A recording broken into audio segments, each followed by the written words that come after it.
Hello दोस्तों, मेरा नाम है जतिन। कहानियाँ सुनाता हूँ। तो आज की इस कहानी का नाम है यादें। ये है कहानी का दूसरा पार्ट। पहला पार्ट ऑलरेडी अपलोड है, वो आप डिस्क्रिप्शन में लिंक दी है, वहाँ जाकर सुन सकते हैं। तो आइए कहानी शुरू करते हैं। आर्यन को कुछ भी समझ नहीं आ रहा था कि वो ऐसी परिस्थिति में वो क्या करे। आखिर बहुत कुछ सोचने के बाद उसने एक फैसला लिया और अगले दिन स्कूल में जाकर प्रधानाचार्य को अपनी परिस्थिति से अवगत कराया और अपनी जगह किसी नए अध्यापक को रखने को बोला, क्योंकि जब आर्यन इस परिस्थिति में अध्यापक की नौकरी नहीं कर सकता था, आर्यन ने बीएड की परीक्षा भी छोड़ दी। प्रधानाचार्य ने बोला, जब तक कोई नया अध्यापक नहीं मिल जाता तब तक आपको अपनी क्लास देखनी ही पड़ेगी। आर्यन बोला, ठीक है, कोई बात नहीं, मगर एक हफ्ता से ज़्यादा नहीं रुक सकता। प्रधानाचार्य जी बोले, ठीक है, उससे पहले मैं तुम्हारी जगह नियुक्त करा दूंगा। 2 दिन के पश्चात आर्यन जब क्लास में पढ़ा रहा था तभी प्रधानाचार्य जी आए और साथ में एक लड़की को भी लेकर आए और बोले, आर्यन जी, आज से आपकी जगह ये मैडम पढ़ाएंगी। आप इन्हें कैसे पढ़ाना है वो समझा दो। आर्यन बोला, ठीक है, मैं इन्हें बता दूंगा। आर्यन ने मैडम को क्लास में आने को बोला और बोला, सबसे पहले आप बच्चों को अपना परिचय दें और बच्चों के भी परिचय ले लीजिए, आपको आगे काम आएंगे। मैडम ने अपना परिचय दिया। मैडम का नाम था नीलम चौरसिया और वो स्नातक की सेकंड ईयर में थी।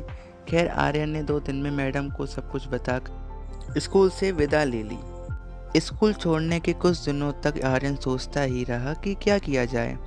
इस सोच में एक दिन वह अपने घर के बगल में स्टूडियो पर बैठा था। आर्यन को इस तरह सोचते देखकर कुंवर बहादुर बोले, आर्यन, क्या हुआ, क्यों सोच में डूबे हो? आर्यन बोला, चाचा, क्या करूं समझ नहीं आ रहा, और चाचा को सब बातें बताईं।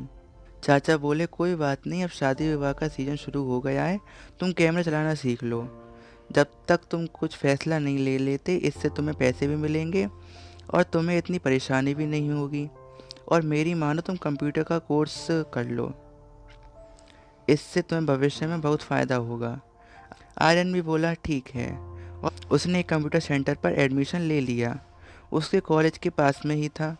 उसको जो बैच मिला था वो दोपहर के 1 से 3 का बैच था, जो कि आर्यन के लिए बहुत अच्छा था, क्योंकि उसके घर से होकर, उसके कॉलेज से होकर एक प्रतापगढ़ एक बस जाती थी। आर्यन उसी बस से कंप्यूटर सेंटर जाने लगा। बस का ड्राइवर मंटू सिंह, जो कि बस को आर्यन के घर के पास ही खड़ी करता था, वो भी आर्यन का फ़ैन था। रोज़ दोपहर को वो आर्यन के घर पास पहुंचते ही हॉर्न देता, जिससे आर्यन घर से बाहर आ जाता और मंटू उसे अपनी पास वाली सीट पर बिठाता था। वो अपने पास वाली सीट पर हमेशा उसी के लिए खाली रखता था। अगर कोई उस पर बैठ जाता तो मंटू आर्यन के घर के पास पहुंचते ही उसे सीट से उठा देता था और दोनों बात करते करते अपनी मंजिल पर चले जाते थे। ऐसे ही एक दिन मंटू ने हॉर्न दिया और आर्यन रोड पर आकर बस में चढ़ा, मगर उसकी सीट पर कोई बुजुर्ग बैठे थे, जो कि मंटू के दादाजी थे। मंटू ने आर्यन की तरफ देखा और बोला, प्यारे, आज तो तुम्हें दूसरी जगह पर बैठना पड़ेगा। और इतना बोलकर कंडक्टर को आवाज़ दी, प्यारे के लिए सीट खाली करो। आर्यन बोला, नहीं, रहने दीजिए, कभी पैरों को भी तकलीफ देनी चाहिए। इतना बोलकर आर्यन मुस्कुरा दिया। मंटू भी मुस्कुरा के बोला, जैसी प्यारे की मर्जी। अभी दोनों की मुस्कुराहट बंद भी नहीं हुई थी कि इतने में एक आवाज़ आई, सर, आप मेरी जगह बैठ जाइए। आर्यन ने आवाज़ की तरफ चेहरा किया तो देखा यह मैडम नीलम चौरसिया थीं, जो शायद उसी बस में कॉलेज जा रही थीं। आर्यन बोला, नहीं मैडम, आप बैठ जाइए, मैं ठीक हूँ। इतना सुनकर मैडम बोली, नहीं, आप हमारे सीनियर हैं, इसलिए आपके सामने हम नहीं बैठ सकते। आर्यन फिर बोला, मैडम, हम भले सीनियर हैं लेकिन आप लेडीज़ हैं, लेडीज़ फर्स्ट, तो इसलिए आप अपनी सीट पर बैठ जाइए, और अगर सीनियर मानते हो तो यह एक सीनियर का आदेश है। इतना सुनते ही नीलम को अपनी सीट पर बैठना ही पड़ा और उधर मंटू यह सब देखकर मुस्कुराए जा रहा था। मंटू को देखकर आर्यन ने सर झुका लिया। फिर कुछ देर बाद आर्यन की मंजिल आ गई और वह बस से उतर गया। आर्यन की एक खास बात थी कि वह कभी भीड़ में सफ़र नहीं करता था, इसलिए जब 3 बजे उसकी बैच ख़त्म होती थी तो वह 3:30 बजे वाली बस पर नहीं बैठता था, क्योंकि उस बस में सवारी से ज़्यादा लड़का लड़कियां होते थे, अतः वह 4 बजे वाली बस में बैठता था, जिसको नाम मात्र के लड़का लड़कियां होते थे।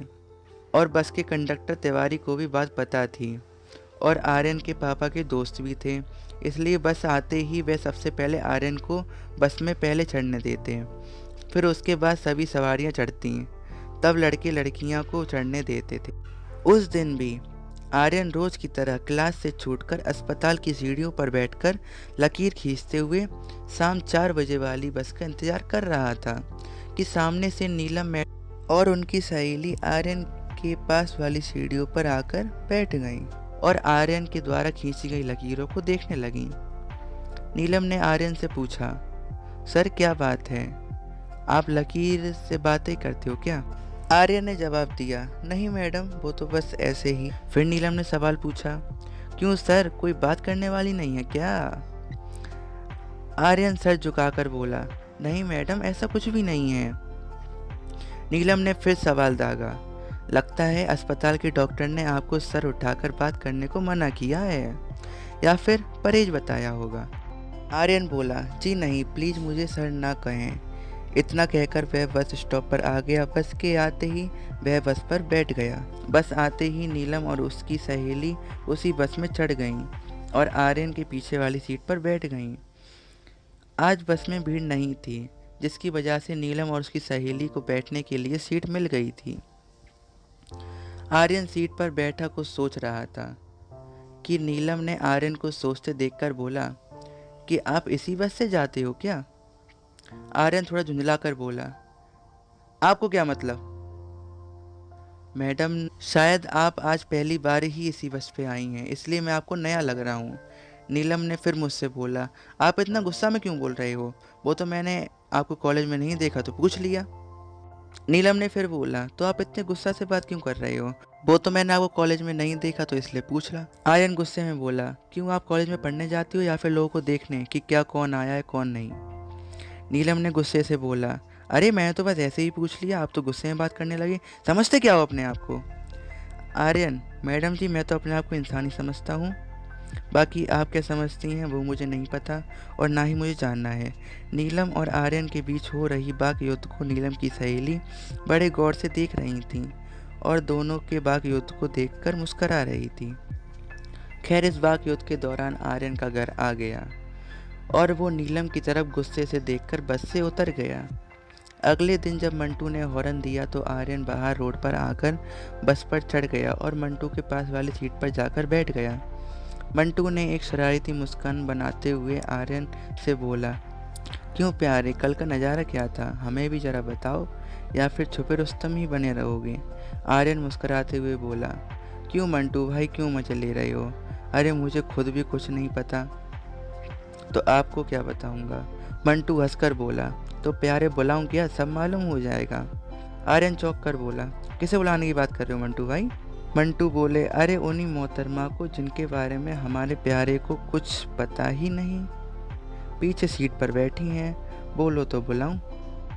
अरे रहने दो मंटू भाई, कल क्या कम दिमाग खाया था उसने जो आज भी खाएगी। और इसी तरह बात करते दोनों अपनी अपनी मंजिल की तरफ चल पड़े। शाम को क्लास से छूटने के बाद आर्यन रोज़ाना की तरह अस्पताल की सीढ़ियों पर बैठा था। तभी वहाँ पर नीलम और उसकी सहेली भी आ गईं और सीढ़ियों के पास आकर बैठ गईं और आर्यन की ओर मुखातिब होकर बोली, वैसे तो आप कॉलेज में दिखते नहीं, कोचिंग ज्वाइन कर रखी है क्या?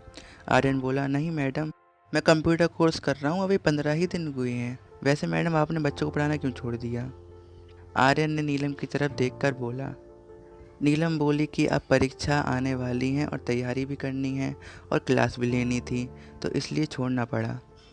खैर, इसी तरह कुछ और भी नॉर्मल बातें हुई और फिर बस आ गई। दोनों लोग बस में जाकर बैठ गए। आर्यन आज सबसे पीछे वाली सीट पर जाकर बैठ गया। नीलम और उसकी सहेली भी आर्यन के पास वाली सीट पर जाकर बैठ गईं। आर्यन बोला, मैडम, आगे भी सीट खाली थी, आप वहाँ पर भी तो बैठ सकती थी। नीलम ने मुस्कुराते हुए बोला, क्यों, यहाँ बैठने से आपको कोई प्रॉब्लम है क्या? आर्यन थोड़ा झेंपते हुए बोला, नहीं, मुझे क्या प्रॉब्लम होगी, मगर आप और कहीं बैठती तो मुझे आपकी बकबक नहीं सुननी पड़ती। यह सुनकर नीलम को गुस्सा आ गया। बोली, भगवान ने मुंह दिया है तो खाने को और बोलने को ही दिया है, और कान दिए हैं सुनने को। अगर आप नहीं सुन सकते तो कान बंद कर लीजिए, मगर मैं तो बोलूँगी। आर्यन यह सुनकर खिड़की से बाहर देखने लगा और फिर बाहर देखता रहा। इधर नीलम और उसकी सहेली दोनों आपस में बात कर रहे थे, और इस तरह आर्यन और नीलम के बीच बाघ युद्ध का दूसरा दिन भी बीत गया। अगले दिन रोजाना की तरह मंटू ने हॉर्न दिया और आर्यन रोड पर आकर बस पे चढ़ गया। मगर आज आर्यन देखता है कि मंटू के पास वाली सीट पर बस का मालिक बैठा था, तो आर्यन वहीं बगल में खड़ा हो जाता है। थोड़ी देर खड़े रहने के बाद उसे एक आवाज़ आती है कि आप यहाँ आकर बैठ सकते हो। जब आर्यन आवाज़ की तरफ घूमा तो उसे नीलम की सहेली दिखती है, जिसने आर्यन को बैठने को बोला था। आर्यन बोला, जी नहीं शुक्रिया। और फिर आर्यन ने पूछा, आज आपकी बकबक वाली दोस्त नहीं आई? तो उसने बोला कि नहीं, आज वह नहीं आई। To we continue. तो दोस्तों, ये था वीडियो का दूसरा पार्ट। तीसरा पार्ट आपको जल्दी ही मिल जाएगा।